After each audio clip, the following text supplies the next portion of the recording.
গ্রাম অঞ্চলে সবসময় বলি যে মূল র মেটেরিয়ালটা থাকে ওখান থেকে শহরে এসে প্রোডাক্ট হয়, সেটা সেল হয় এবং এই টাকাটা গ্রামে ফেরত যায় না। আমাদের সরকার, আমি যেটা বলেছি 2013-তে মানে এটাকে আইনটা করেছে এবং এটা ইমপ্লিমেন্টেশনে গেছে 2017 থেকে। কেন সে গিয়েছিল এই আইনে?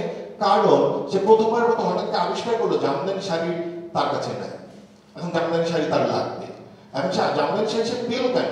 জামদানি শাড়ি সে পেল কারণ 2010 এর মধ্যে জামদানি শাড়ি আপনার আইসিএইচ হয়ে গিয়েছিল। এটা আমাদের একটা সিকিউরিটি তৈরি করেছে, মানে ইন্টারন্যাশনাল কালচারাল হেরিটেজ হয়েছে, ইউনেস্কো লিস্টে। যেহেতু হয়ে গেছে, অতএব আমরা সময় চলে যাওয়ার পরেও আমরা ক্লেম করতে পেরেছি। এই ক্লেম করতে মানে রিক্লেম করতে পারা এবং এটা সিকিউর করতে পারা, এটা আমাদের একটা বড় কারণ ছিল। আমাদের পেছনে আইসিএস ছিল, আমাদের ভারতের কাছে চাইতে হয়নি।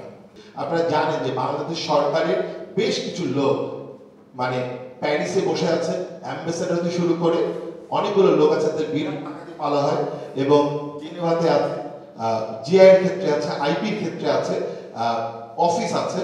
কিন্তু আমি জানি না তারা কি কাজ করে। এই যে কনফ্লিক্ট গুলোকে সলভ করা, ডিসপিউট গুলোকে নিয়ে যাওয়া, এখন পর্যন্ত একটা ফাইল রেজু হয় নাই, একটা অ্যাপ্লিকেশন ডাব্লিউআইপি এর কাছে, ডাব্লিউটিও এর কাছে বাংলাদেশ করেছে এমন কোন নতিজা নাই।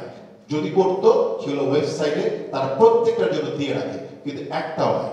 আমেরিকা বহুদিন ধরে ইউএস এর সাথে এই চিজ নিয়ে ঝগড়া করছে এবং সেখানে সে বলছে কমন ফুড নেমস, মানে US daily common food names নিয়ে দীর্ঘদিন ফাইট করছে, এখনো ফাইট চলছে, রিজলভ হয়নি। কারণ আমেরিকান চিজ ইউরোপিয়ান মার্কেটে ঢুকতে পারে না, এবং ঢুকতে পারে না বলে দেখেন এই ডিসপিউট দেওয়ার কতগুলো নিয়ম আছে। আমি জানি আমাদের সরকারের এত যোগ্যতা আছে কিনা। তার ইন্টারন্যাশনাল মার্কেটে তার কত বিলিয়ন ডলার বা কত মিলিয়ন ডলার, তার কি কি ক্ষতি হবে, তার এক ধরনের হিসাব নিকাশ তার থাকতে হবে। বাজারে সে কি কি জিনিস হারাচ্ছে সেই হিসাব নিকাশ থাকতে হবে, এবং জেনেরিক নেম যে সে ব্যবহার করতে পারবে সেটা। এবং এই জন্য ইউএসএ ইউরোপিয়ান ইউনিয়নের সাথে দীর্ঘদিন লড়াই করতেছে। এই লড়াই কিন্তু শেষ হয়নি। কুমিল্লার রসমালাইতে আপনি যে ময়দা ব্যবহার করেন, যে দুধ আনে, যে চিনি আনে, সেগুলো তো কুমিল্লায় হয় না, কিন্তু বাইরে থেকে আসে।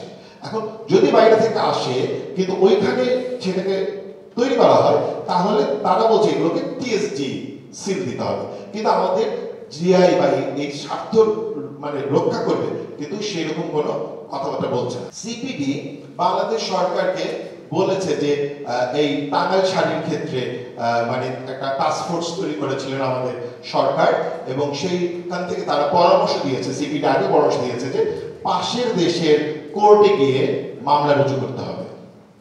এখন আপনি একটা স্টেট, আপনি আরেকটা স্টেটের মধ্যে গিয়ে মামলা কেন করবেন, এটা আমার মাথায় যাচ্ছে না। এখন সিপিডি এই পরামর্শ ক্ষেত্রে সে বলছে, উদাহরণ দিচ্ছে যে যেমন হাঙ্গেরি, মানে একদম দেবপ্রিয় বলছে হাঙ্গেরি এবং স্লোভাকিয়ার মধ্যে একটা ঝগড়া ছিল তাদের একটা ওয়াইন নিয়ে, মানে সেটা হচ্ছে টোকাই ওয়াইন নিয়ে তাদের একটা ঝগড়া ছিল। এখন এটা তারা কি করে রিজলভ করেছে? সে বলছে এটা রিজলভ হয়েছে তারাও আরেকটা কান্ট্রিতে গেছে, কিন্তু এটা তো কান্ট্রিতে যায়নি, এটা গিয়েছে ইউরোপিয়ান ইউনিয়নের কাছে। ইউরোপিয়ান ইউনিয়ন কিন্তু একটা একক দেশ না, ইউরোপিয়ান ইউনিয়নের কাছে। ইউরোপিয়ান ইউনিয়ন এটাকে নেগোশিয়েট করেছে ডাব্লিউআইপিওর মধ্যস্থতায় লিসবন এগ্রিমেন্টকে ব্যবহার করে।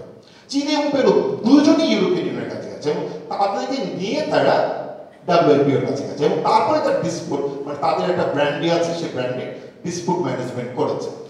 এরকম করে অনেকগুলো ডিসপিউট ম্যানেজমেন্ট হয়েছে, কিন্তু সেটা কিন্তু কখনোই একটা স্টেট আরেকটা স্টেটের মধ্যে গিয়ে বলে স্বাধীন দেশ, সভরেনিটি ইত্যাদি ইত্যাদি। তাহলে এই রাষ্ট্র কেন পাশের রাষ্ট্রের কাছে গিয়ে ধর্ণা দেবে? সেই জন্য সে হায়ার করেছে খুবই বিখ্যাত এক lawyer company, Neil and McKenzie. এবং এই নীল মানে উনি হচ্ছে অলরেডি ফাইল তৈরি করেছেন এবং এরা এখন দিল্লিতে যাবেন সেই লড়াই করতে। আমরা আসলে যতটা পাশের দেশের যোগ্যতা বা সবকিছুকে রাইটে নেওয়া, তার চেয়ে অনেক বেশি হচ্ছে আমাদের অযোগ্যতা, এবং আমরা এতটাই অযোগ্য যে আমরা এই বিষয়গুলো বুঝতেই পারি না এত বড় বড় চেয়ারে বসে। ধন্যবাদ সবাইকে এতক্ষণ আমার কথা শোনার জন্য।